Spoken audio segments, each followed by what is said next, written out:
meaning. We're all looking for it in some way. I was looking for it in intellectual pursuits. I mentioned in a previous video that I was trying to find meaning through a PhD and couldn't find it there. I've tried to find it in other areas of my life, through a career, surrounding myself with people that I care about and love,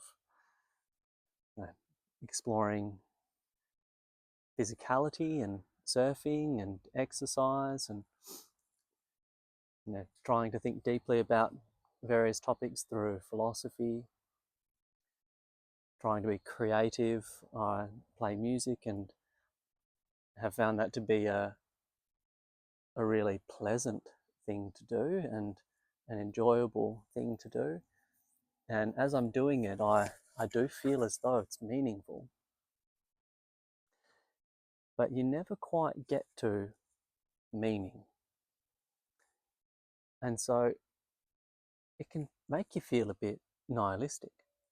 The more you learn about the universe and how small we are,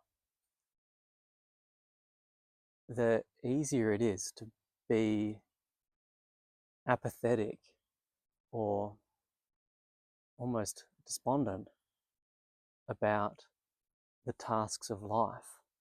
What's the point in doing all of these things if we're, at the end of the day, just going to die and it just disappears?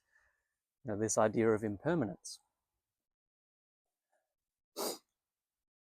And I was feeling those feelings pretty strong until I came across this amazing short from Brian Cox, the astrophysicist.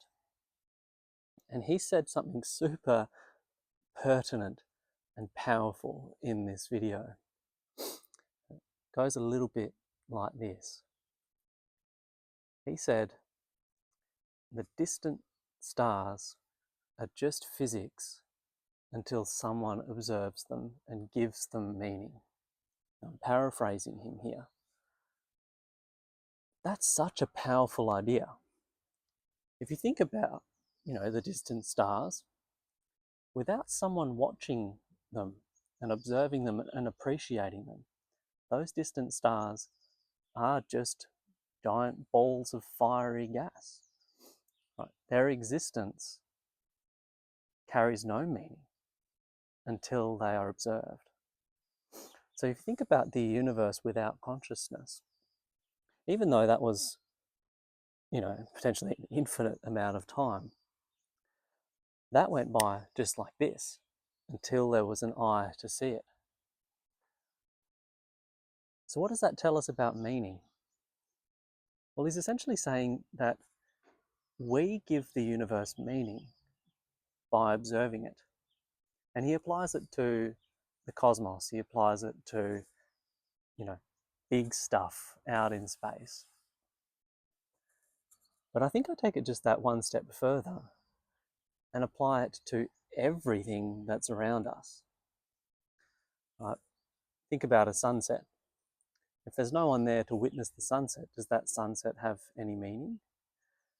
And now if you sit there and you appreciate it and you observe it, you give that sunset meaning. You imbue the sunset with meaning.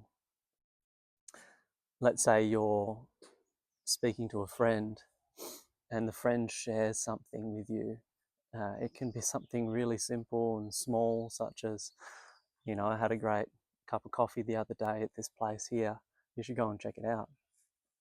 You could be attending to something else or thinking about, some discretion that happened and not really be there present with that friend. But if you do so, you miss an opportunity to give meaning to that moment, right? To provide meaning to your friend. Okay? So what does that mean for us as human beings trying to find meaning in life? It essentially means that we can't find meaning in life.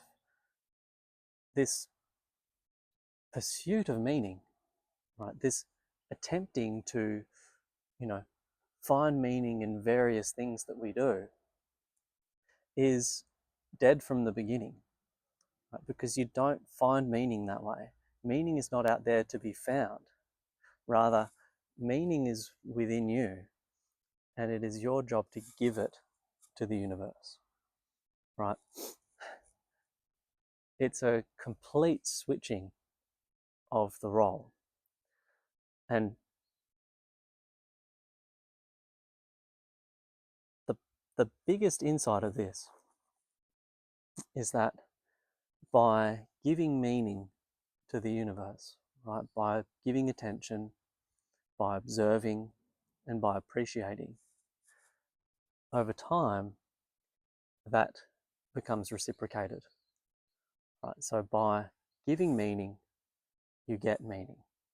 But you can't go out there with the goal of getting meaning. Your goal is simply to bear witness to the unfolding of the beautiful cosmos around you, right? The small things, you the feeling in your hands when you dip your hands into a cool body of water. You're walking along and you feel the grass beneath your feet. You're giving meaning to those moments. When you notice somebody chuckle at a joke and then look away shyly, you give meaning to that moment. When you appreciate your dinner, you're giving meaning to all of those processes that led up to the dinner being on the plate in front of you, right? This is our job.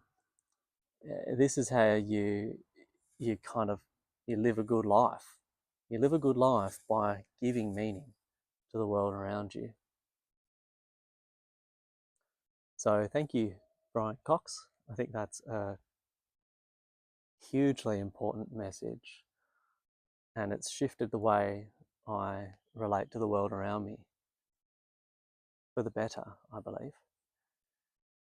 If you like this idea and you find it helpful, please like the video, subscribe for more videos like this. Just simple conversational videos, me just sitting here sharing an idea with you. Feel free to drop a comment or share the video with a friend. Hopefully it starts a conversation. Until next time, take care.